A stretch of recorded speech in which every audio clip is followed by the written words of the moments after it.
Allez, donc bienvenue dans le plus bel écrin du football français à Clairefontaine. On est en compagnie de Geoffrey Mémin et puis de Jean Bouvet, qui sont réathlétiseurs à Clairefontaine. Clairefontaine, le Centre national du football, qui est un bastion fort de la réhab, de la réathlétisation, parce qu'ils ont été assez avant-gardistes, je pense. Vous allez peut-être nous le confirmer, parce que ça fait déjà quelques années, toi, 10 ans, plus de 10 ans que tu travailles à Clairefontaine, Geoffrey, en tant que réathlétiseur. Et puis, tu as été précédé, il me semble qu'il y avait quelqu'un qui avait fait 5 ou 6 ans, tu m'en avais parlé brièvement, avant toi. Donc, ça a toujours été un peu précurseur dans ce lien entre les physios et les réathlétiseurs. Donc, toi, ou en tout cas vous, comment pouvez-vous vous présenter, pardon. Et puis après, on dira sur pas mal de questions. Pour se présenter, donc Geoffrey, je suis réathlétiseur à Clairefontaine depuis 2014, c'est ma 11e saison. Auparavant, je suis passé par la cellule de réathlète de l'INSEP notamment. En plus d'ici, mes 5 premières années, j'étais prépa du Paris Football Club féminin, anciennement Juvisy, en D1 Arkema, et puis après quelques petites missions pour le CIO, pour les Jeux Olympiques de la jeunesse, sur des missions de profilage et de prévention sur tout sport et tout pays, toute nationalité des JOJ. Et après, j'ai une casquette un petit peu plus universitaire, ayant terminé mon doctorat en sciences des sports là en décembre. Je suis donc enseignant, chargé d'enseignement à l'IFEPSA Angers, à Poitiers, et responsable de du DU réathlétisation prévention de l'IFEPSA Angers. Et on va ouvrir un nouveau DU aussi 100% prise en charge de la sportive féminine à partir de la rentrée. Donc ça va être une première aussi en France. Donc, sur Angers, hein. Sur Angers, ouais, okay. À l'IFEPSA.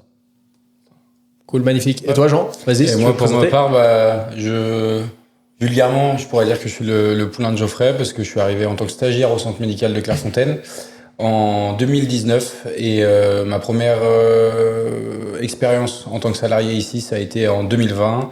Donc je suis sur ma 5e saison maintenant, j'entre dans ma 5e saison. En dehors de ça, j'ai eu des expériences en tant qu'enseignant vacataire dans mon institut de formation à Angers, et également j'interviens sur des formations en privé, en dehors, pour des organismes de formation.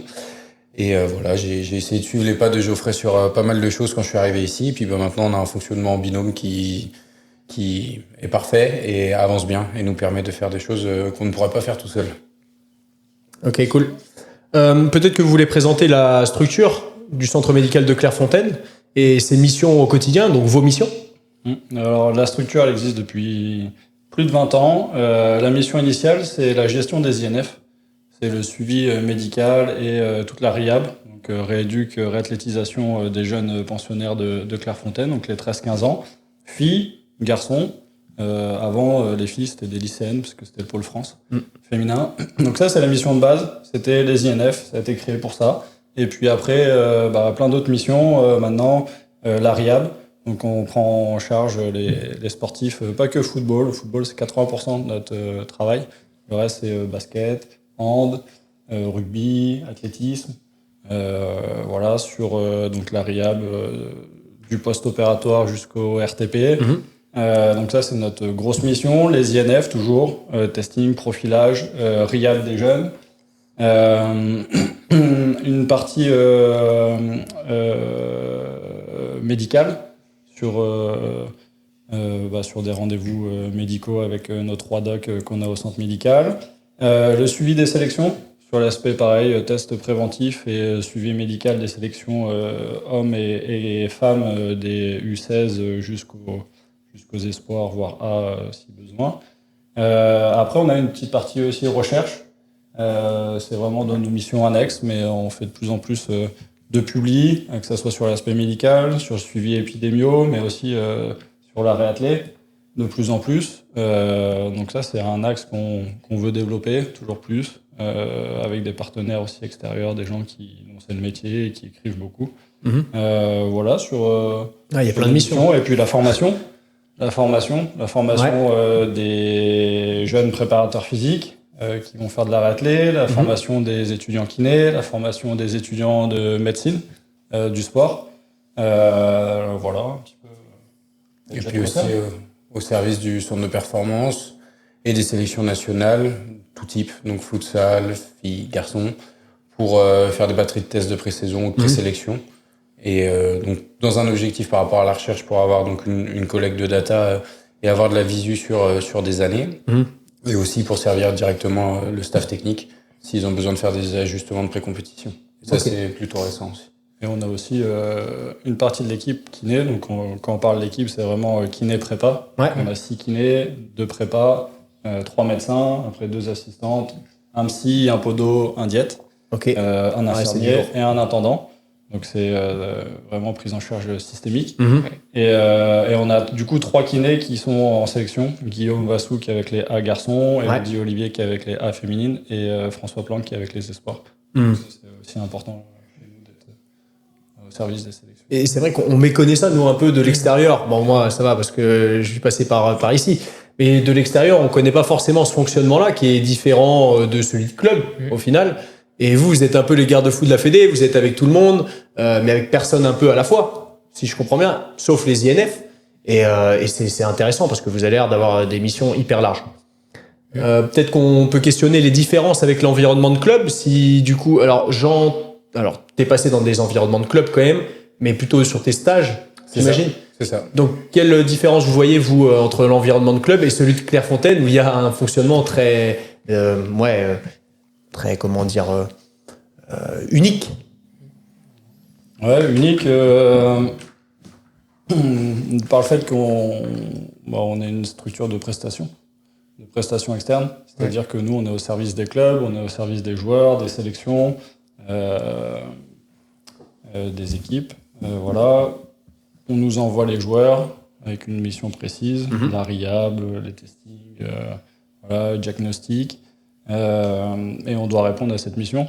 Donc nous, on est vraiment au service des clubs. Donc déjà, on a un positionnement un petit peu particulier. Le directeur dit souvent on est la Suisse du football. Bon, depuis l'Euro, on n'a peut-être plus le droit de dire qu'on est la Suisse avec l'équipe de France.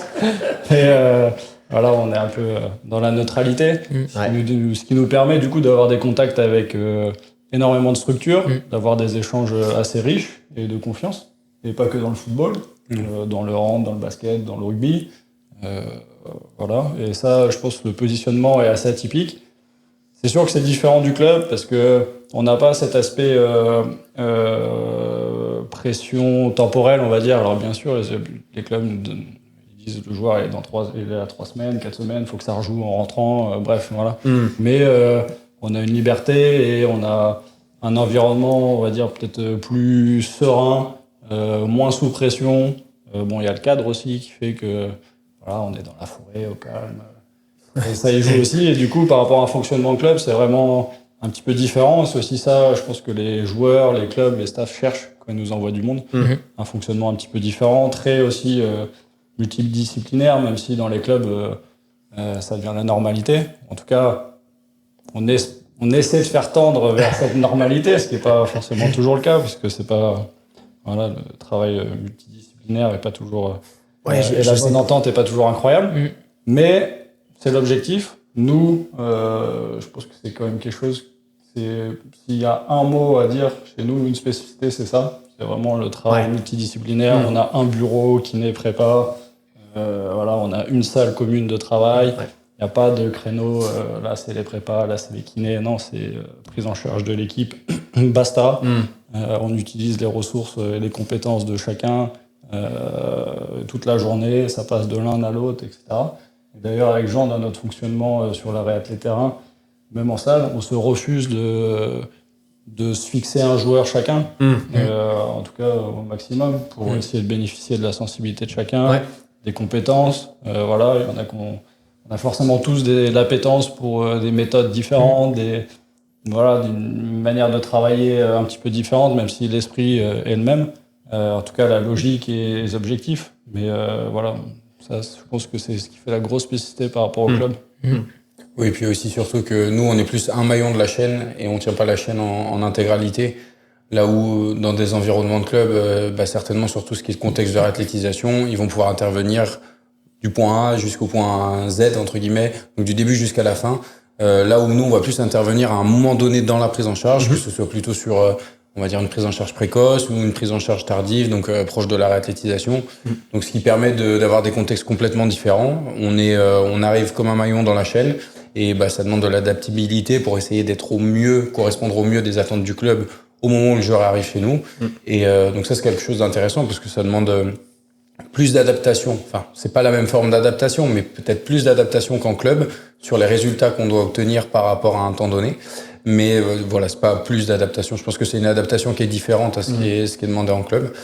Et à travers notre pratique, ça nous demande aussi de réfléchir à des méthodes de travail et même que ce soit dans le testing, les évaluations qui sont cohérentes par rapport aux créneaux temporels avec lesquels on est amené à travailler avec les joueurs, qui généralement, à part pour des cas spécifiques où vraiment ils font le choix personnel de faire l'intégralité de leur réhab chez nous, mais c'est quand même assez rare. Ouais.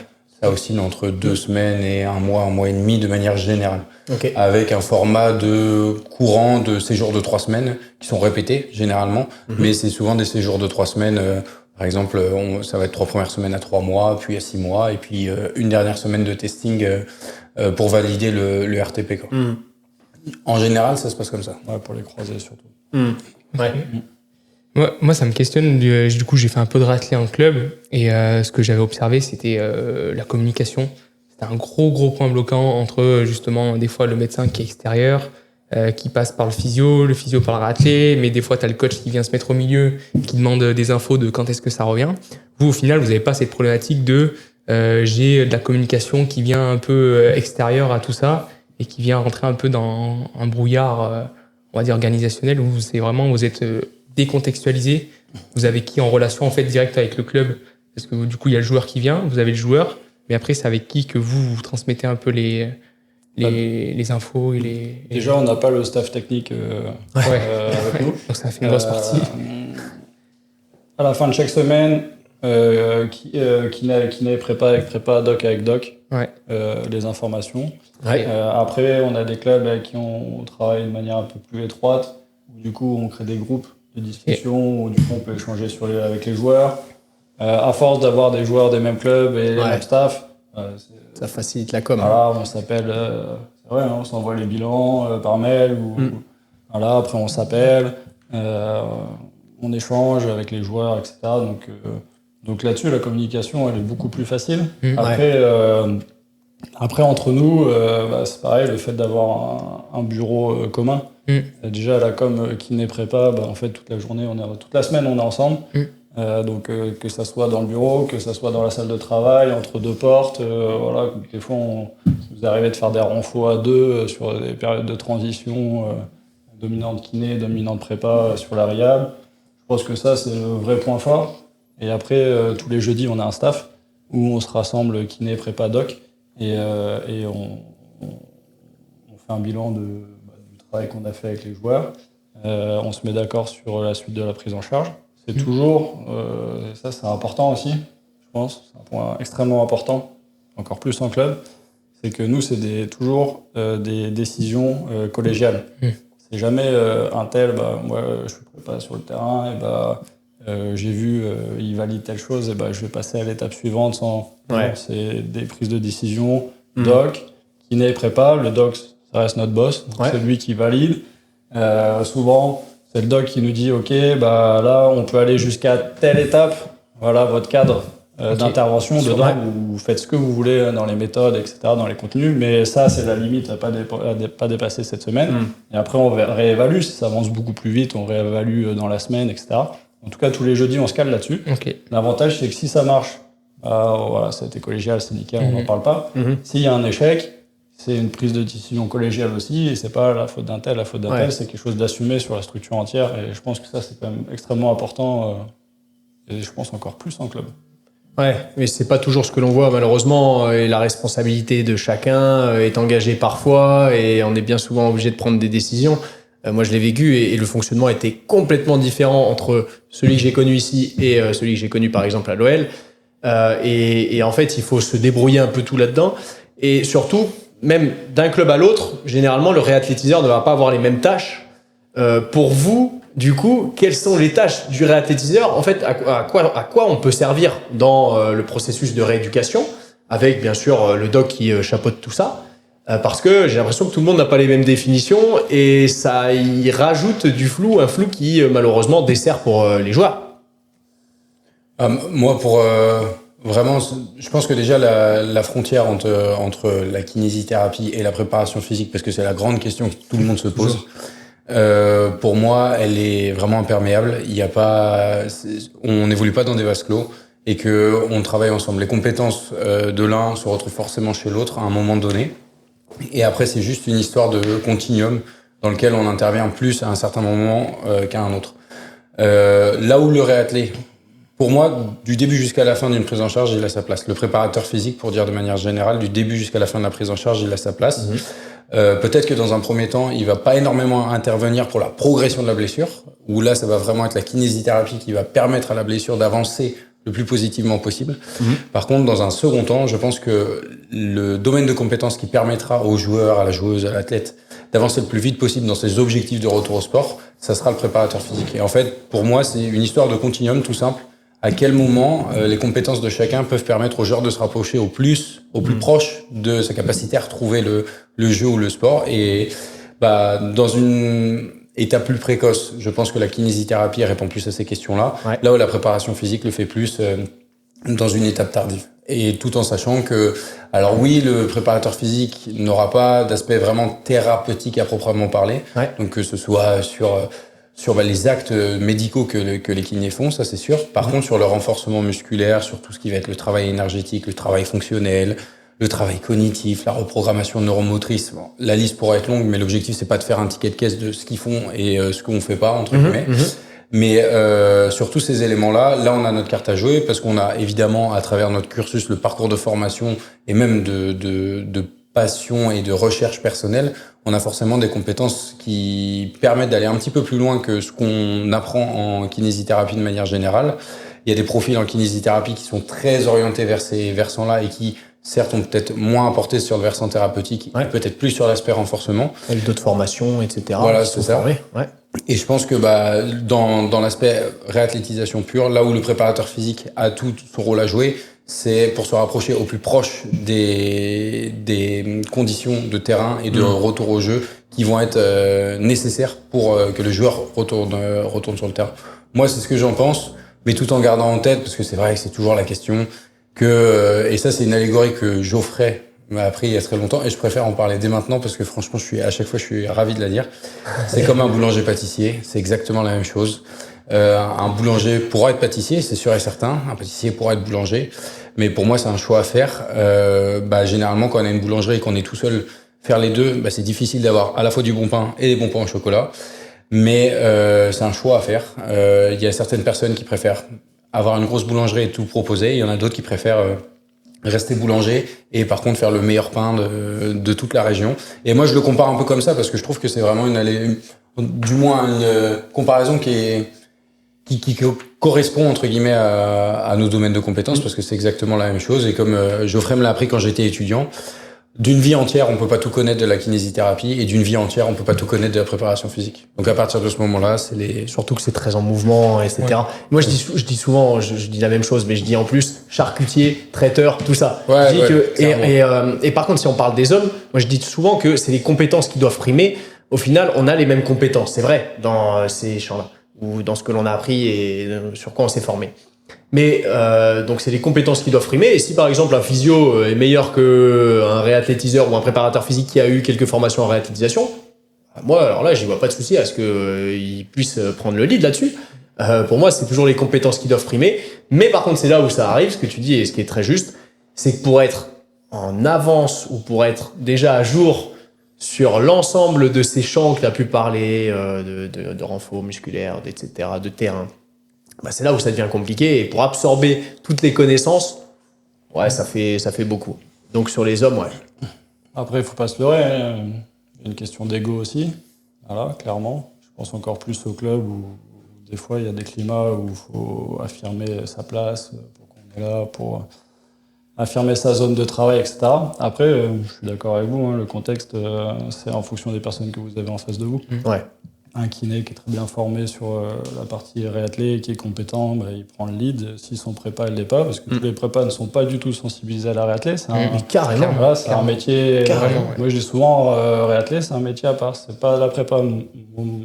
Dans mon expérience personnelle, par exemple, alors tu dis, on a des compétences similaires.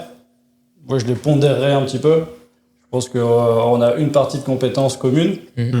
Après, un œil de kiné, ça restera un œil de thérapeute. Un œil de prépa, ça reste un œil d'entraîneur. Parce que le prépa physique, le STAPSien, à la base, c'est un coach, c'est un entraîneur qui doit maîtriser les principes séculaires de l'entraînement, comme Stéphane Morin, mais voilà, la planification, les méthodologies d'entraînement, etc. Et on peut pas avoir le même œil, la même sensibilité. Non. Voilà, on a un athlète qui fait une séance de renfort, qui est sur le terrain. Si on est avec un kiné, un prépa ensemble, et nous, ça nous arrive souvent, parce qu'on demande souvent aux kinés de venir avec nous sur le terrain pour avoir leur avis, leur œil, différent. Et on n'a pas les mêmes repères, on n'a pas les mêmes sensibilités, on n'a pas les mêmes facteurs. Et ça, c'est riche. Je trouve ça dommage de dire c'est soit. Après, bon, j'ai grandi en Normandie, donc c'est toujours un petit peu peut-être Mac oui, peut-être Mac non, mais voilà, je pense que l'entre-deux, de toute façon, il n'y a pas de secret, il y a toujours entre-deux, et la complémentarité est forcément plus riche. Et en sortant de la thèse, alors j'ai pas fait ma thèse directement, j'ai fait 6 ans, 2 ans INSEP, 6 ans ici avant de commencer ma thèse. Et s'il y a bien un truc que j'ai retenu, c'est une phrase d'Einstein qui dit « plus j'apprends, moins j'en sais ». Et de bien se rendre compte que, comme tu as dit, c'est en mouvement. Il y a tellement de choses à connaître que, en fait, moi, je me demande, et pourtant, je pense que mon cerveau, il fonctionne pas si mal que ça. Je me dis, waouh, tout ce que j'ai à apprendre et à découvrir, et quand on voit la qualité de la littérature qui sort toutes les semaines, pour déjà maîtriser ça, être capable de le transférer sur le terrain, de m'adapter à toutes les pathologies, aux personnes que j'ai en face de moi, en fait, moi, je suis très content d'avoir des kinés qui sont au top à côté de moi pour me compléter, etc.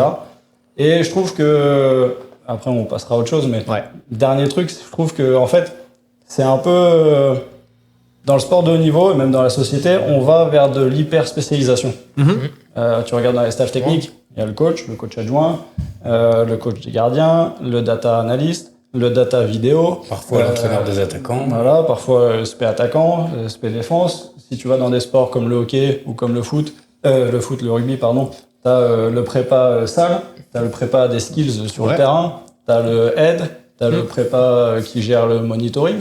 Même dans le foot. Et en fait, dans la rehab, on a une partie de la population qui fait le chemin inverse. C'est-à-dire qu'au lieu de faire de l'hyper-spécialisation, on prend de multi-casquettes. On est kiné, prépa, diététicien. Mais c'est souvent même des mecs qui sont parachutés un peu en plus. Et ça, je trouve ça problématique. Voilà, je trouve ça problématique parce que tu peux pas tout faire. Faut que tu... Alors des fois en club, c'est clair que en club, des fois, t'as un kiné qui est solo avec 25 personnes et là, ta casquette, tu dois le faire. Mais après, quand même, quand on voit dans le sport de haut niveau, les staffs qui commencent à s'étoffer, à un moment donné, tu peux plus te permettre ce multiple casquette. Ça, c'est pas possible. Et juste terminerai sur une ancienne kiné de l'équipe de France de basket qui est devenue prépa, Sabine Jura. C'est elle qui me disait ça quand on bossait ensemble là, au JOJ à Buenos Aires. Donc elle, à la base, elle était kiné. Et elle a commencé à faire de la prépa, elle s'est formée. Et pendant un moment, elle faisait les deux. Et elle m'a dit, mais j'étais claqué en prépa, j'étais vraiment nul. Je sentais que c'était pas... Voilà. Et petit à petit, je commençais à être moyenne en kiné. Parce qu'en fait, je faisais ma prépa, mais en réfléchissant tout le temps comme une kiné. Et à un moment donné, elle a arrêté de faire de la kiné. Et elle a fait plus que de la prépa. Et elle dit, après, je suis devenu une bonne prépa. Maintenant, au niveau kiné, je suis très moyenne. Mais les deux en même temps, c'était très compliqué. Et j'ai trouvé ça super d'être capable d'avoir ce recul et de se dire, les deux, ça doit fonctionner ensemble, en fait. Parce que la question, elle se pose même pas. Et en vrai, je pense que même toutes les générations de kinés, de prépa qui sortent, en fait, la question, elle se pose même pas. C'est aussi une culture qui est quand même très méditerranéenne, parce que dès que tu commences à monter un peu les anglo-saxons ou les nord-américains, ils ont quand même une approche de la gestion des blessures qui est complètement différente, ou pour laquelle ils privilégient toujours quand même l'hyperspécialisation et ils vont chercher des compétences plus que chez nous, du côté méditerranéen, bon bah voilà, le prépa ça a pas trop marché aux techniques, oh bah tiens tu irais pas t'occuper des blessés, etc. Des fois, et je trouve ça dommage parce que on a beaucoup d'exemples on devrait plus se baser sur ce qui se fait de mieux, donc à ce niveau-là. Ici, non. Ici, ben c'est aussi c'est un notre modèle. logique. Non, mais c'est vrai, c'est un modèle. notre logique. De ce que vous expliquez, en tout cas, de ce qu'on a l'air Bien d'en sûr. percevoir. Puis c'est tellement riche. En fait, c'est ça. moi le matin, j'arrive, je me pose pas la question de qui fait quoi. Voilà. Mon kiné, s'il est un peu dans le jus, s'il doit faire de la thérapie manuelle, de l'iso, un renfort qui va durer plus de temps avec un athlète qui me dit ouais Geoff, tu peux me prendre la proprio, même si c'est du précoce sur un croisé à 3, 4, 5 semaines, en fait je vais le faire. Je le ferai sûrement pas aussi bien que lui, mais je le ferai normal. Et si moi ou Jean on est sur le terrain et qu'il y a un core training à donner, ou même un travail énergétique sur vélo et qu'on n'est pas dispo, et bah ils vont le donner. Ils savent que ça sera peut-être pas la même qualité, mais ils vont le donner et ça sera bien. Mais en fait, on n'est pas là pour compter des points à la fin de la journée. Et le but, c'est que l'athlète soit content et que ça roule en fait. Et bizarrement, bah, le matin, le soir, tu rentres chez toi tranquille. Le matin, tu es content de venir et tu te nourris des autres. Et là où toi, tu essaies d'apprendre tout seul à droite, à gauche, etc., et bah, nous, on est 2 et on a 6 kinés et on apprend des 6. Je pense qu'ils apprennent de nous. Et pareil avec les dogs. Donc en fait, voilà, c'est gagnant-gagnant. C'est une question après de mentalité d'homme. Ouais, bien sûr. C'est clair. Enfin, d'homme et de femme. Est-ce que, comment je peux me spécialiser sur la réathlé? Est-ce que j'ai intérêt à me spécialiser en tant que réathlétiseur ou est-ce que justement je reste assez global et à un moment donné ça va venir tendre vers moi et peut-être qu'on fera appel à des structures ben voilà, comme vous pour se détacher des SP ou est-ce que qu'est-ce que vous pensez par rapport à ça? Je pense que si tu te spécialises dans la réathlé, ça sera toujours plus facile de faire de la prépa que l'inverse. Parce que la sensibilité par rapport à la patho, les connaissances par rapport à la patho, c'est aussi remettre en cause une partie des méthodologies de travail que tu es obligé d'adapter par rapport à ta pathologie. Donc, c'est plus facile de se spécialiser dans la réathlé que de faire de la prépa, que de faire de la prépa et ensuite se spécialiser dans la réathlé. Ouais, attendre que ça n'empêche pas l'autre. Hein. Ouais, bien sûr. Mais moi, j'ai arrêté le PFC, j'aurais pu continuer, ça se passait super bien avec tout le monde. J'ai arrêté parce que je me rendais compte que à force de faire de la réathlé tous les jours depuis presque 15 ans, en fait, je me trouvais moins performant en tant que prépa. Je me trouvais moins performant. Il y a des joueuses que je poussais pas forcément autant que je poussais avant parce que celle-là, elle va réagir, son genou aussi, je peux pas faire ça, nanana. Et je me trouvais moins performant et je me suis dit, ok, c'est le moment de passer la main, tout se passe bien avec tout le monde, c'est génial et il faut passer la main parce que là, voilà. Ouais. Je pense qu'il y a quand même être spécialisé dans l'un des deux te freine sur l'autre. Ouais. Clairement, et moi maintenant, faire que de la réathlée tous les jours, et peut-être que si on me dit, là, faut que tu partes dans un club pour faire prépa et puis la réathlée, prépa, je pense qu'il y aura un vrai moment d'adaptation, une vraie durée d'adaptation. Remise à niveau un peu. Exactement. C'est pas les mêmes réflexions. Ouais, bien sûr. C'est pas Prendre l'atteinte un peu perf. il y a plein de domaines qui sont différents. La planification technique, avec le staff technique, quand tu fais full réa en club, bien sûr, il y en a un petit peu. Tu es quand même assez éloigné de ça. La planif, c'est pas la même. Le monitoring groupe versus le monitoring individuel, c'est pas le même. La gestion des charges de travail, la gestion du travail en salle, le microdosage. Il y a plein de choses qui changent et quand on voit en plus tous les papiers qui sortent, doucher sur la planif, etc. Par exemple, moi, quand je lis ça, même si je fais de la réathlée et que je lis ça, je dis ouais, il y a plein de choses top, mais presque on n'est plus sur le même métier. Ouais, c'est clair. Moi j'ai les mêmes sentiments et franchement, je pense que tout le monde l'a quand il fait soit de la réathlée, soit de la prépa de groupe, si je peux appeler ça comme ça. Et en fait, et en fait, ça m'est venu aussi d'une réflexion, mais après on clôturera là-dessus. Je voyais souvent que ceux qui faisaient de la réathlétisation dans les clubs, c'était des gars parachutés, comme je l'ai dit. Et bon, si tu leur reproposes un taf de prépa de groupe, si tu leur proposes les U17 alors qu'ils font de la réhab sur les U19, ils vont se dire quand même, je vais peut-être retourner en prépa de groupe parce que c'est ce qui me fait kiffer. Et je pense, À un moment donné, il faut choisir, il faut trancher, tout simplement. Sur ce qui nous anime aussi, ce qu'on a envie de faire, ce qui nous anime. Et puis après, derrière, on tranche et on fonce là-dedans. Et on est en mouvement là-dedans. Dans les structures qui le permettent. Parce que Dans les structures qui le permettent. Quand tu es solo avec tes 25 joueurs, Voilà. ou même Tu dans fais les les sports, deux et t'as pas le choix. Ouais, les sports clairement. individuels où le coach, Ah, bah, clairement. il coach, par exemple l'athlète, et il coach, il fait la prépa, Ouais. il gère le retour de blessure. Quand il y a un kiné avec lui, là t'as pas le choix. Ouais. Là, Si c'est on a sûr. le luxe de se permettre ça, et c'est très important d'avoir des généralistes aussi. Je sais plus le livre Les généralistes triompheront toujours. Il est très intéressant et j'ai plus l'auteur. Et il disait que oui, quand même, d'avoir des généralistes sur certains contextes, bah, ça aidera carrément. Parce que si nous, en fait, tu arrives, et à l'inverse, nous, peut-être, vous qui avez été hyper spécialisés dans la réathlé, si demain, vous devez aller dans un club où vous devez tout gérer, alors que ce sera un club de N2, N3, ils penseront recruter le gars qui vient de Clairefontaine et tout.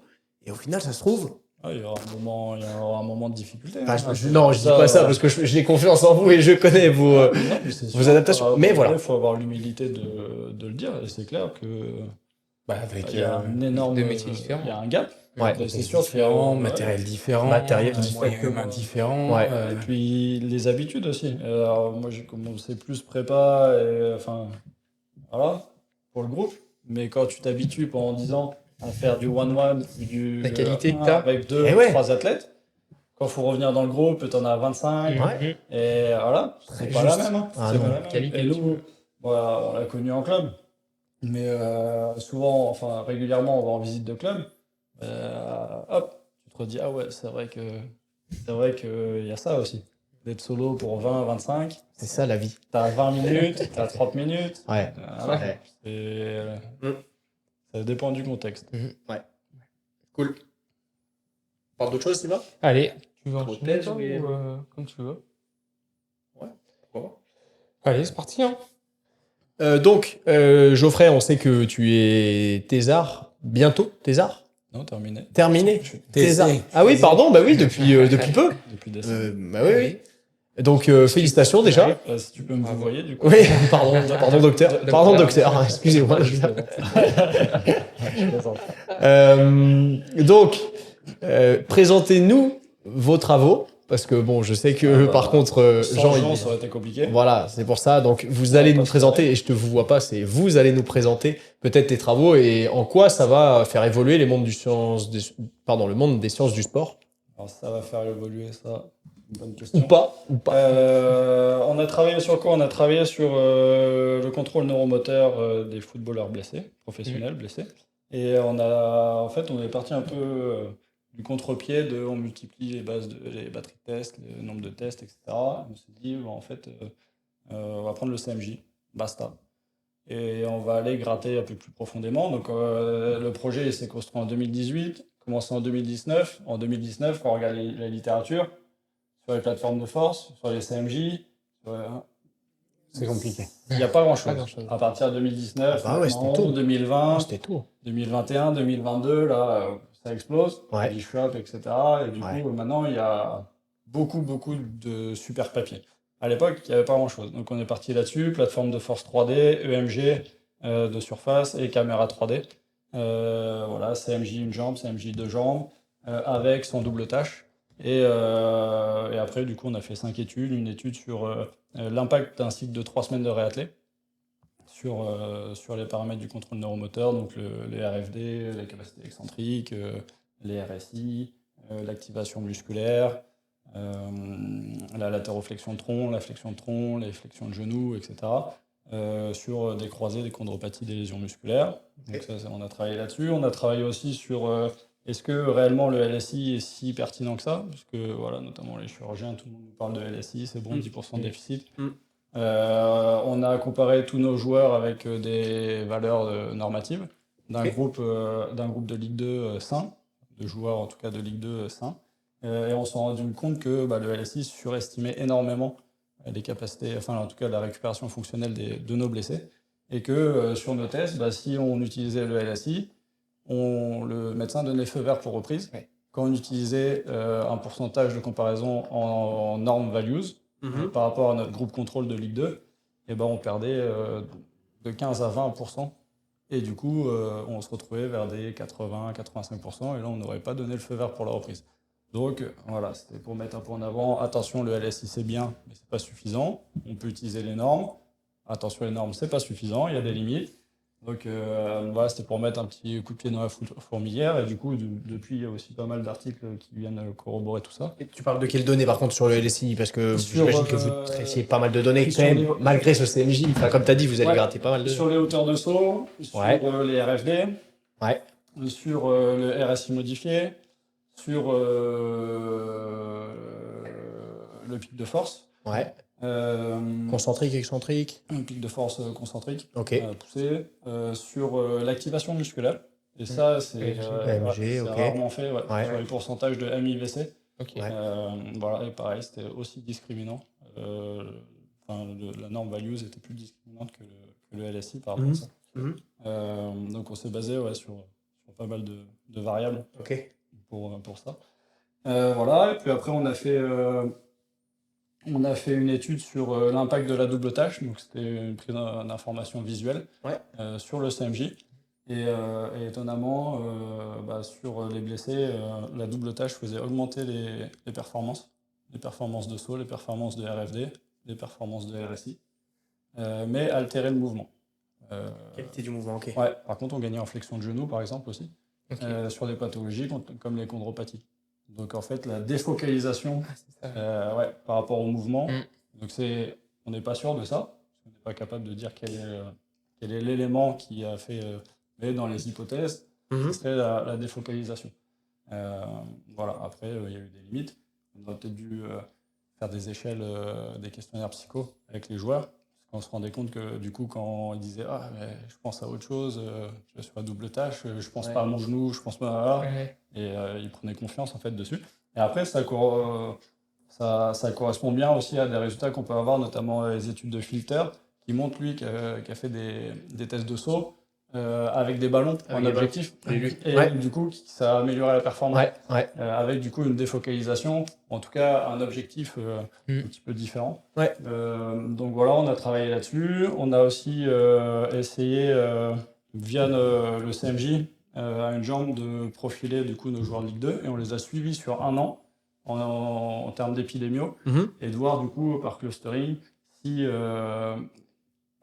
les profils qu'ils avaient sur un CMJ, les résultats de RFD, de hauteur de saut, les activations musculaires, les compensations posturales, etc., correspondaient au groupe de pathologies qu'on avait, croisées, chondropathie, lésions musculaires. Ok. S'ils se rapprochaient de ces groupes-là, est-ce qu'ils se blessaient plus? Oui, non. Est-ce que la blessure était du même type? Oui, non. Ouais. Voilà. Statistiquement, il n'y avait pas d'effet. Ouais. Par contre, il y avait des tendances, en tout cas, à plus de blessures, et notamment plus de récidives chez les joueurs qui avaient des caractéristiques de contrôle neuromoteur qui se rapprochaient des groupes pathologiques. Ok. Voilà. Mais on avait un groupe pas assez une cohorte pas assez importante, et il aurait fallu un suivi épidémio sur plusieurs saisons, etc. Mais voilà, c'est des choses. C'était un peu un contre-pied de tous les algorithmes qu'on peut avoir avec le machine learning, avec énormément de données, et là se dire ok, je suis dans un club, j'ai pas beaucoup de matériel, etc. Je vais faire un test, je vais faire mon CMJ, et je vais voir si je peux réussir à avoir des données intéressantes là-dessus. Voilà, et du coup, pour faire ça, on a aussi profilé un groupe de croisés opérés, un groupe de chondropathie, un groupe de lésions musculaires quadrilischiaux. Quel est leur profil sur le CMJ en termes de compensation posturale, en termes d'activation, etc. Et du coup, on a fait une caractérisation de chaque profil. Un peu comme ils ont fait sur la pubalgie avec les travaux de Aspetar, je n'ai plus le nom, mais oui, il avait fait un peu ça. Ok, mais c'était sur des tâches de changement de direction, forcément pour des pubalgies, mais cool. Là, ok, cool. sur le CMJ. Ok, Donc voilà. magnifique. Et du coup, peut-être que Jean, on peut le questionner sur l'intérêt du RFD. Quels paramètres vous preniez dans le RFD, ou en tout cas, quelle temporalité? Et l'intérêt du RFD dans la blessure, pour toi, quel est-il? Et quel parallèle tu peux faire, toi, avec la survenue d'une blessure type LCA ou chondropathie? On parle plus globalement de ce qu'on utilise maintenant sur CMJ, drop jump et Ouais. squat jump. Et tu l'avais pris le RFD? Non, je crois même pas. Si tu l'avais pris au final. Il leur RFD combien? Le RFD Excentrique. excentrique de décélération. Très Jusqu'à combien de exactement. temps Sur la décélération. Sur la phase de décélération. Total. de prise. Ouais, sur la phase de décélération. Breaking, ouais. Ok, Qui dure pas de plus de 200 millisecondes au final. ok, sous 200 millisecondes. Une phase de décélération qui dure plus de 200 millisecondes, quand même, ça veut dire que il y a déjà la décélération à travailler, quoi. Parce Donc, que c'est extrêmement ouais. rapide. Donc c'était par exemple un RFD plutôt 100, quoi, jusqu'à 100 millisecondes. Non, c'est En vraiment le réalité, RFD de décélération Ok, excentrique. Juste après. Donc, la parce que décharge. les points de. Ça a été aussi toutes les évolutions qu'on a fait pendant la thèse, parce que ça, on l'a découvert aussi pendant qu'on.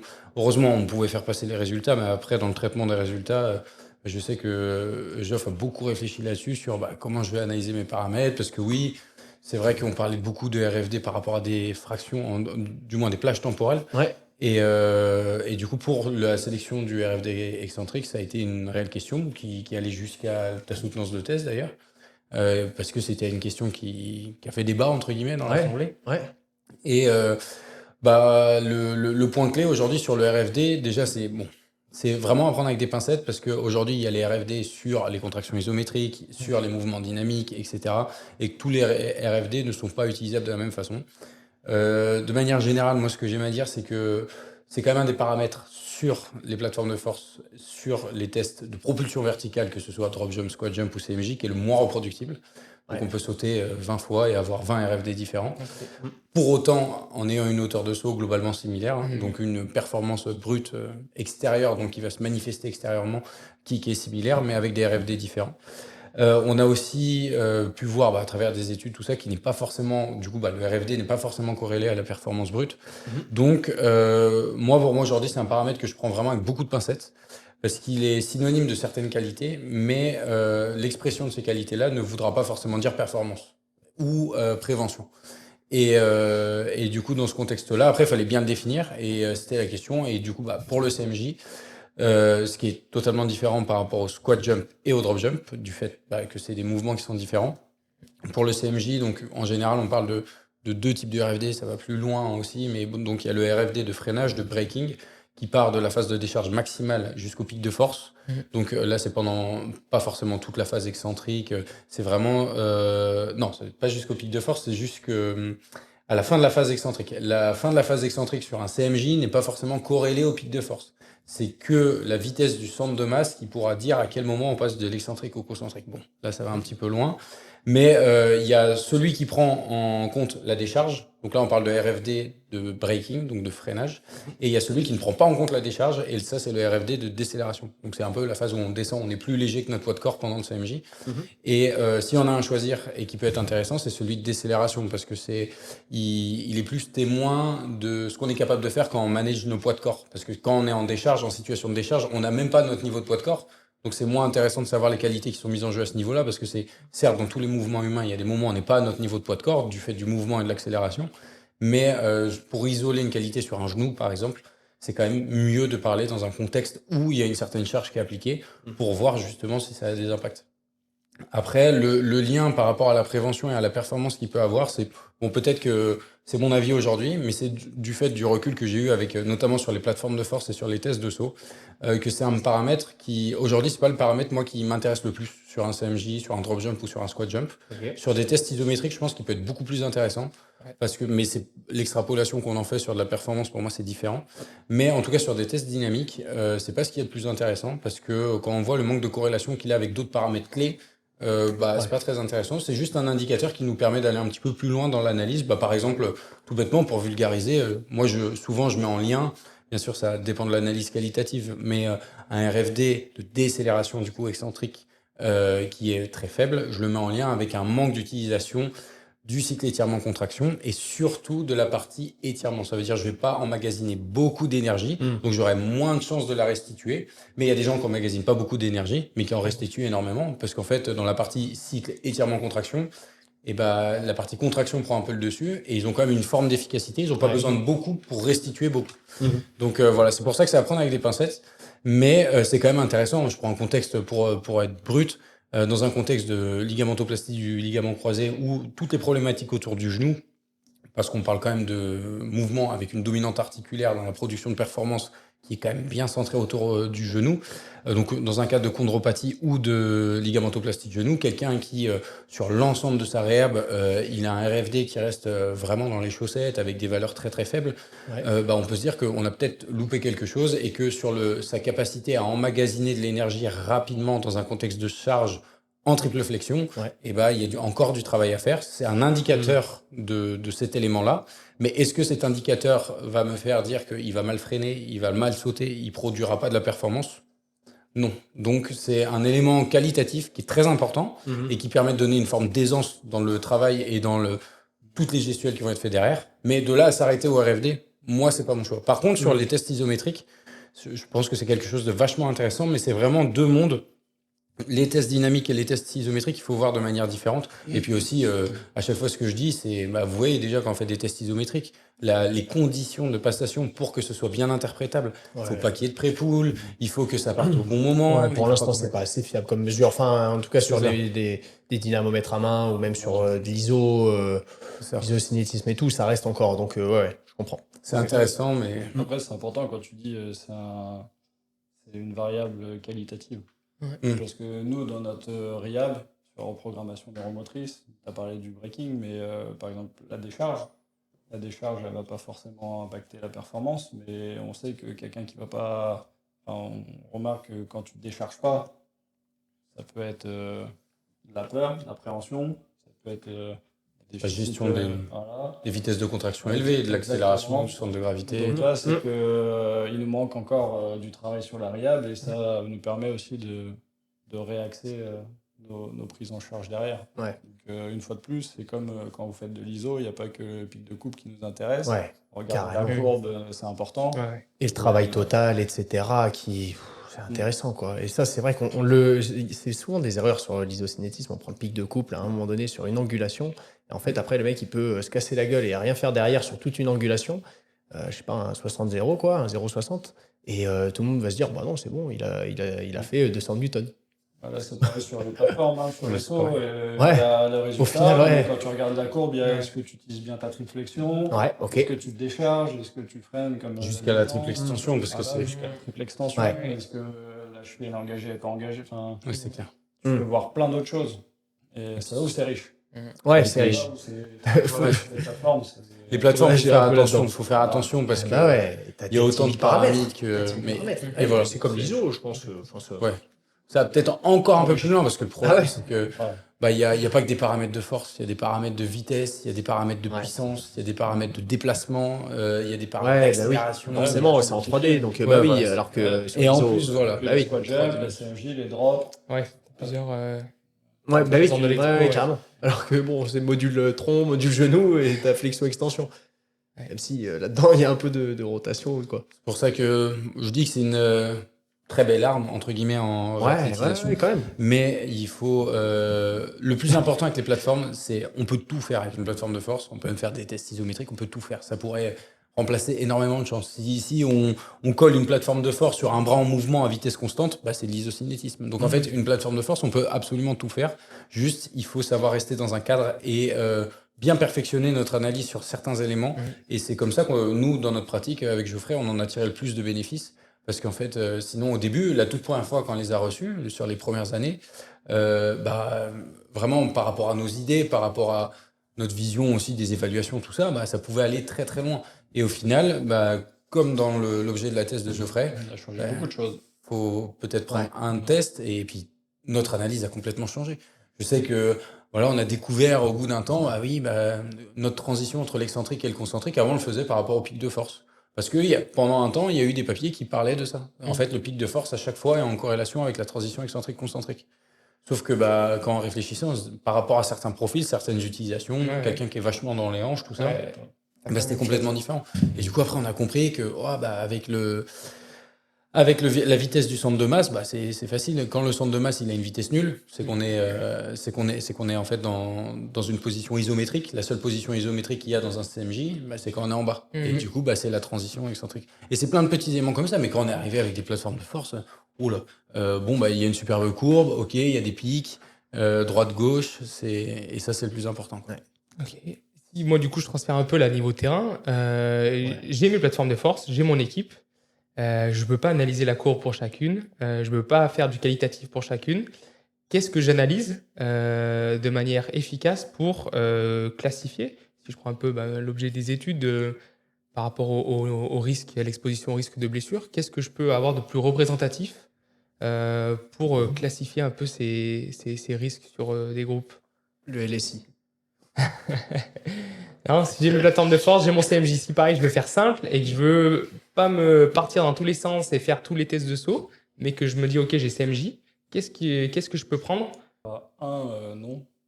Après, tu vas avoir surtout en travaillant comme ça, tu auras des indicateurs plus perf par rapport à ta Ouais, perf. c'est ce que j'allais dire. Par rapport à un indicateur d'exposition à la blessure, ça serait mentir que de dire que tu vas avoir une ou deux variables qui vont te permettre de réellement impacter cette exposition à la blessure. Hein. C'est tellement multifactoriel.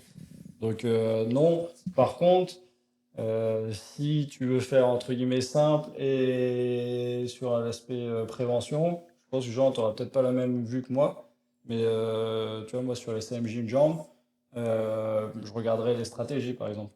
Tu vois, la profondeur de contre-mouvement. Si tu vois, quand on a des fois, comme sur l'ISO avec les dos de chameau, où tu as une souffrance articulaire qui n'est pas encore symptomatique, mais qui peut le devenir après. Si tu as 10 cm de différence de contre-mouvement entre ta jambe droite et ta jambe gauche, voilà, ouais, ça peut être une stratégie par rapport à tes qualités, mais c'est des petits trucs que je garderai à l'œil. Plus que j'ai 10% de plus en pic de force ou autre, tu vois, ou en hauteur de saut. Après, forcément, ça, tu vas le regarder. Si tu as des joueurs avec 25-30% de différence, alors après, voilà, il faut quand même prendre un peu de recul et dire ok, il y a quand même les asymétries naturelles et les asymétriques spécifiques. Ta coefficient de variance de tes sauts. À partir de ça, combien il me reste de pourcents possible de... Voilà. Comme tout, c'est sensibilité, spécificité. Je pense que les plateformes de force, c'est plus un outil à prendre en compte en main quand on est dans le cadre d'un sportif blessé. Parce que diagnostiquer quelque chose avec des plateformes de force, un déficit ne voudra pas dire blessure. Par contre, quand on est dans le cadre d'un sportif blessé, vraiment dans un contexte de réathlé, quelqu'un qui s'est fait un genou, je le verrai sur une plateforme de force. Donc c'est vraiment ce jeu entre sensibilité et spécificité auquel il faut faire attention. Pour autant, moi, à chaque fois, je prends tous mes croisés, je les fais passer sur un CMJ sans regarder la personne sauter. Je suis en général à 3-4 mois capable de savoir de quel côté il s'est fait mal. À deux jambes, sur un mouvement bipodal. Par contre, donc les ordres de grandeur, admettons, sur sa phase de poussée, il a un déficit de 20-30%. À chaque fois, ça sera à peu près comme ça. Bien sûr, il y a des cas, mais de manière générale, ça sera comme ça. Par contre, si demain, j'ai un athlète sain, je fais exactement la même chose, j'ai ce même déficit, je pourrais absolument pas dire qu'il y a un risque de croiser. C'est plus pour la variable et pour la perf. Oui, et puis pour la perf, qui saute plus haut, qui est le plus efficace, qui est le plus fort. Surtout en vertical, comme ça, bon, il y a pas mal de choses aussi à aller voir en horizontal, et puis c'est pas encore un outil parmi... Voilà. C'est justement une manière de s'exprimer parmi d'autres. Ouais, complètement. Qui est très importante, les études de Kotifaki, etc. Très important. Mais corrélé à plein d'autres justement, tests. si on peut aller là-dedans, qu'est-ce que vous utilisez comme test ici? Plus terrain. Là, on va plus parler de terrain, je dirais surtout bioméca de course, de changement de direction, etc. Qu'avez-vous le temps de faire sur des temps de 3 semaines, 1 mois, comme vous avez l'habitude? On a mis en place déjà des batteries de tests spécifiques à des pathologies par rapport à nous, notre expérience. Mais déjà pour commencer, je vais parler, puis on va certainement se passer le relais avec Geoffrey.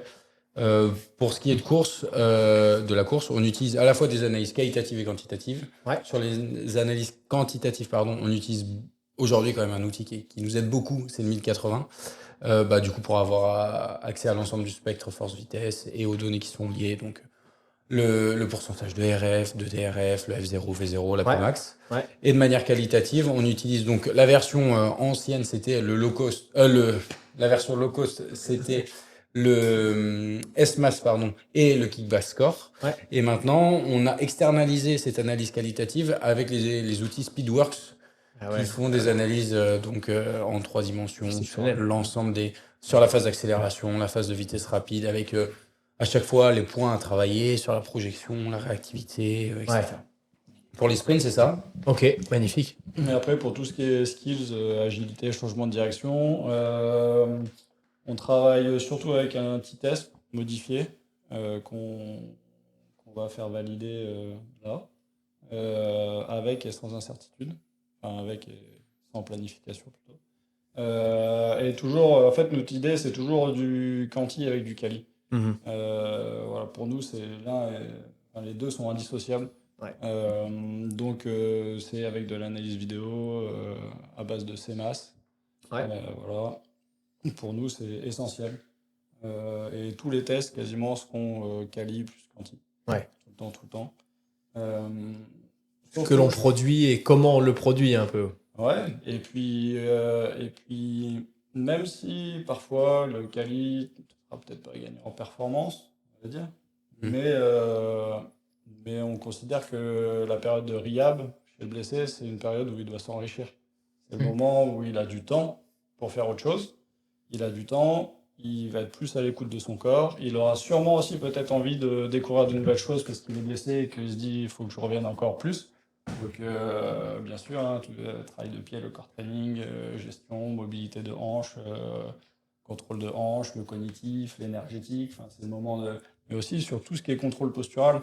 Voilà, les changements de direction, les réceptions de saut, la propulsion, les alignements.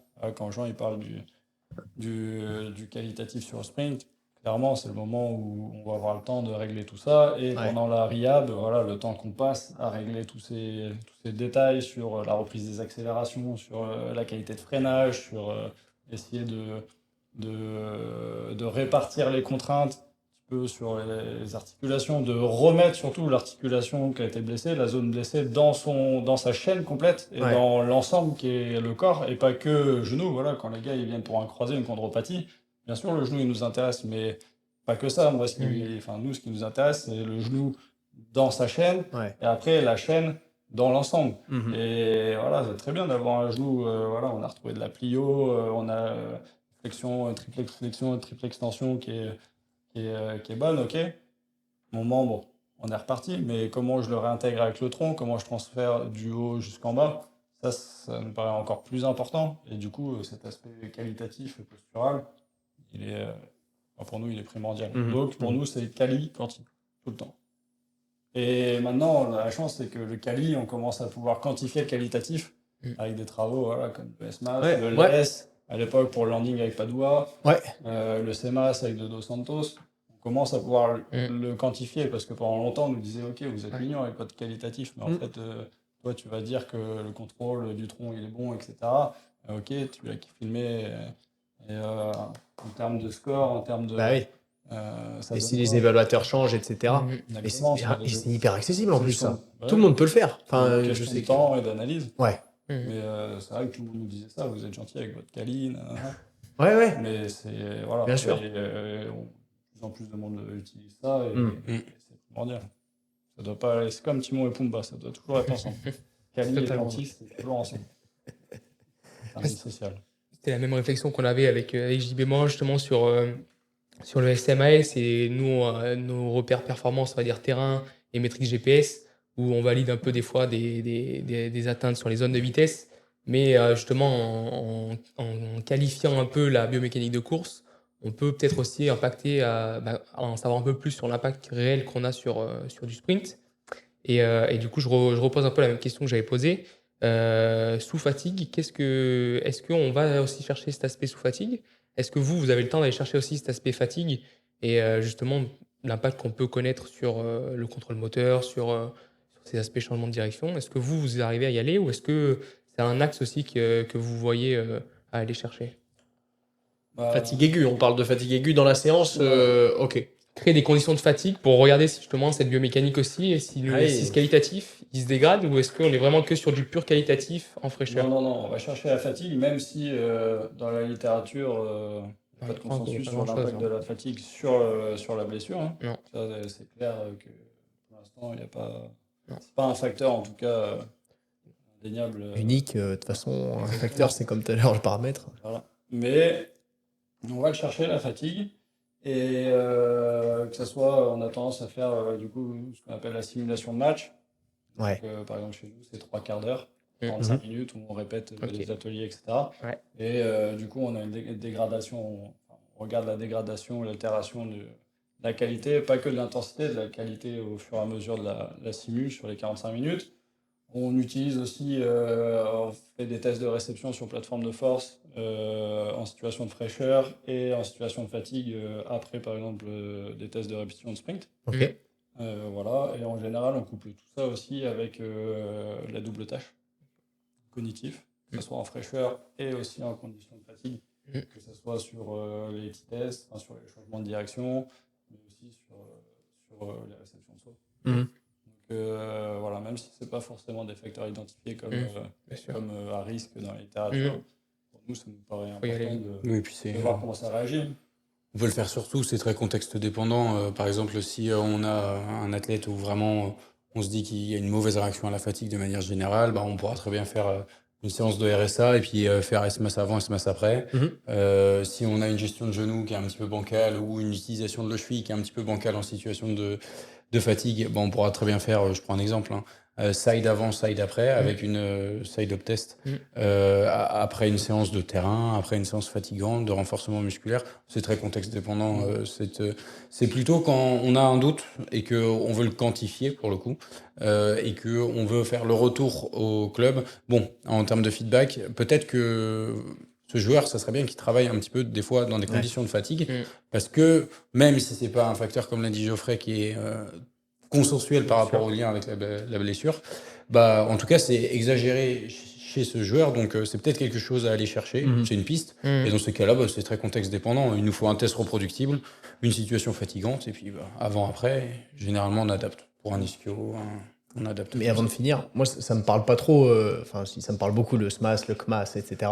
Toutes ces échelles-là, j'adore. Mais je vais aller là-dedans. C'est pas foot pour moi. À quand une échelle de passe pour les pubalgies? À quand une échelle de frappe aussi qui pourrait quantifier la qualité gestuelle que l'on en a? Parce que, alors, il y a plusieurs types de gestuels, mais après, il faudrait aussi un peu aller sur des aspects plus spécifiques. Et je trouve que des fois, on manque un peu de spécificité justement sur ces tests-là, même s'ils sont une très bonne avancée et je les utilise à fond. Mais je me dis, l'étape d'après, ce sera peut-être de parler un peu plus foot et du footballeur, quoi, ou de la footballeuse. Je pense que peut-être la réponse est j'ai la mienne. Ouais, Ça, c'est sûr. Non, vous n'êtes pas en avance Il y a- dessus, vous travaillez pas sur la... Mince, je croyais que vous alliez La faire un truc. première réflexion, c'est est-ce que et la réponse est non, mais C'est le geste est-ce que tu as Bien ce sûr. type d'échelle pour chez le technico-tactique? Euh, Tu vois, Pas- et ça, il y en a qui peuvent te trouver des petites échelles. Je crois qu'il y a des trucs, l'étoile ou des choses comme ça qui sont validées scientifiquement. Parcours de l'étoile, mais ouais, bon, c'est les parcours. Sur des parcours. Ouais. Voilà. Parce que des parcours, il y en a qui ont été validés, Ouais. ça, voilà. Qui sont football, ok. Ouais. Au final, qui sont pas si spécifiques que Représentatif ça. d'une activité. Ouais, exactement. Et après, ce qui est, plus tu vas dans le spécifique, plus ce qui est compliqué, c'est d'avoir des situations reproductibles. Tu vois, par exemple, nous, notre simulation de match, on ne parle pas de test, parce que c'est quelque chose qui n'est pas reproductible. Il y a du duel, il y a du jeu long, il y a du jeu court. Du coup, il y a énormément de variabilité dans tous ces déplacements-là. Tant mieux. Et du coup, tu ne peux pas le faire valider. Tu vois ce que non. je veux dire? Tu peux Ah pas non. le faire valider, parce que Comme le joueur- RFD au final. voilà, le joueur, il fait son contrôle, il fait 10 mètres de plus parce qu'il a fait un contrôle pourri. Sur le GPS, sur la variabilité, elle va être en l'air. Donc, je pense que c'est aussi pour ça qu'il n'y a pas encore ce type d'échelle, parce que c'est plus dur à valider. Ouais. Mais Ça se trouve, ça viendra jamais, même peut-être. Ça se Peut-être trouve, ce que sera. pour l'analyse Mais il 3D, faut pas. Ça se trouve, il faut pas. l'analyse 3D, en 3D, effet, ouais. sûrement. peut aller, je pense. Le Moi, problème de l'analyse 3D pour l'instant, c'est que c'est un peu trop. Enfin, pour des universitaires et tout, c'est accessible. Nous, on a voulu s'y Pour le mettre, niveau, avec l'analyse 3D sur le terrain et Ouais. tout. C'est tout de suite beaucoup plus lourd en mise en place, m'étonne. en analyse. L'analyse derrière. Je pense que c'est comme toutes les technologies, dès que ça va être un petit peu Ouais. miniaturisé, Ouais. développé de manière Incrusté, quoi. voilà, dans les- incrusté, Ouais. vraiment in situ, Là, on pourra avoir des nouvelles choses. Je pense aussi que, mine de rien, chaque chose en son temps, hein. Si on revient, là, on parlait des plateformes, hein. Plateformes en 2018-2019, il n'y avait pas grand-chose. Quand on voit maintenant, tout le monde parle de plateformes. Ouais. 2080, bon, le rugby, ils sont très en avance, mais dans le football, voilà, tu reviens 3-4 ans en arrière, No Man's Land. Ouais. Dans 3-4 ans, je pense que quasiment tout le monde sera équipé et voilà. Et je pense que, tu vois, ça fait partie des... faut être patient. Nous, par exemple, on voudrait faire de la réalité mais quand tu augmentée prends la- pour avoir plus de cognitif sur le terrain, pour essayer de réduire notre gap cognitif entre la RIAB quand on est 1-1 ou 1 avec 3 joueurs, etc. Par rapport au jeu réduit de l'entraînement. Ouais. On aimerait avoir des réalités augmentées. La technologie fait qu'on peut pas l'embarquer. On peut pas avoir des petites lunettes avec réalité augmentée pour l'instant. Peut-être que dans 5, 6, 7 ans, on l'aura. Et du coup, ça changera le jeu. On va flirter avec les limites de la technologie. Exactement. Parce que même avec Ça du reste 3D, même avec du 3D aujourd'hui, il y a des super labos 3D, tout ça. Ouais. On n'est même pas capable de savoir sur une analyse qui est tellement précise, par exemple juste pour un sprint dans l'axe, on n'est même pas capable de savoir quels facteurs sont les plus... Enfin maintenant un petit peu si. Donc alors pour une passe qui est tellement technique, et puis moi ma notion pour rebondir avec tout ce qu'on dit depuis le début, déjà avec le RFD, parce que c'est pas des variables qui sont reproductibles. Ça, c'est la première chose. Et parce qu'on est des préparateurs physiques. Moi, personnellement, je suis pas un développeur de passes ou de jeux longs au football. Je suis pas un entraîneur de frappe. Je suis pas un entraîneur de passement de jambes. Et que dans ce contexte-là, je pense que on peut voir. Je vais prendre des exemples. Blaise Matuidi, qui avait sa façon bien à lui de faire des passes, a pour autant joué à un niveau excellent, a été champion du monde. On peut prendre des joueurs qui ont des qualités de passe dans des niveaux bien inférieurs, en national, régional, et qui ont des super qualités de passe. Pour autant, ça conditionne pas le niveau. Et que pour moi, ça, c'est de l'ordre du... Vraiment, ça, c'est l'aspect coaching qui va être important. Et qu'en fait, c'est l'expression de la performance est tellement variable par rapport à ces éléments-là. C'est vrai que je trouve que, en tout cas, si un jour c'est possible, ça serait vraiment... mais bon courage à celui qui va se lancer là-dedans. Après, on revient à l'hyper-spécialisation. C'est-à-dire que si on veut passer un cap là-dessus, sur l'aspect technico-tactique pendant la RIAB, il faut incorporer les coachs. Bien sûr. Il faut incorporer les experts. Et les experts, c'est pas les kinés, c'est pas les docs, c'est pas les prépas. C'est pas nous. Les experts de l'activité, même si quand t'es prépa, t'es expert de l'activité, mais t'es pas expert de l'aspect Tactico-technique, ouais, c'est vrai, en effet. Ouais. Et il faut incorporer les staffs techniques. Et après, plus de clubs incorporent. Et quand tu lis encore le dernier papier de Taberner sur sa mise à jour du CCC, où ils intègrent le staff technique dans la RIAB pour justement améliorer cette partie de réentraînement. Je pense que si la clé elle arrive, ça sera peut-être par ce biais-là. En tout cas, il faudra, mais chaque chose en son temps. Hein. Quand tu vois, il y a quelques années d'où on partait sur la réathlète. Ouais, bien sûr. Faut pas qu'on ait une crise de croissance non plus, et il faut rester mesuré et que ça reste buvable. Je sais plus lequel de vous l'a dit, mais si tu mets 1 heure pour construire ta séance, enfin en tout cas pour la mettre en place, alors que tes zouzous ils attendent dans la salle et puis que pendant ce temps tu fais rien, les mecs ils vont te dire c'est bien sympa, t'arrêtes-les, mais tu sais quoi, ça dépend du contexte. Ouais, voilà. c'est ça. Un jour où tu as un gars qui installe, un gars qui... T'imagines les feedbacks pour faire une belle passe au niveau du pied, de la hanche, du genou, de la position du tronc, du regard, absolument. Ça peut aller très loin. Ça nécessite de bien analyser le pré-blessure aussi. Ouais. Aussi. Ouais. Il y a l'individualisation, mais après, Tracking. est-ce que aussi la gestuelle de départ, ok, elle est spécifique, mais et individuelle, mais est-ce qu'elle peut pas être pathologique à un moment donné aussi? Tu vois, c'est comme quand on dit du coup, on va utiliser les datas pré-blessure pour comparer le retour à la perf. Ok, mais c'était des datas 2 mois, 3 mois avant qu'il se blesse. Peut-être qu'il avait déjà des facteurs de risque. Des phénomènes compensatoires qui l'exposaient. Est-ce que tu connais bien les asymétries naturelles de ton athlète? Parce que ça fait beaucoup de choses à remettre en question. C'est important d'avoir toutes ces limites et pas dire ok, vas-y, c'est bon, c'est parti. Toujours dire on pense, voilà, on a observé que ça, mais on n'a pas de certitude.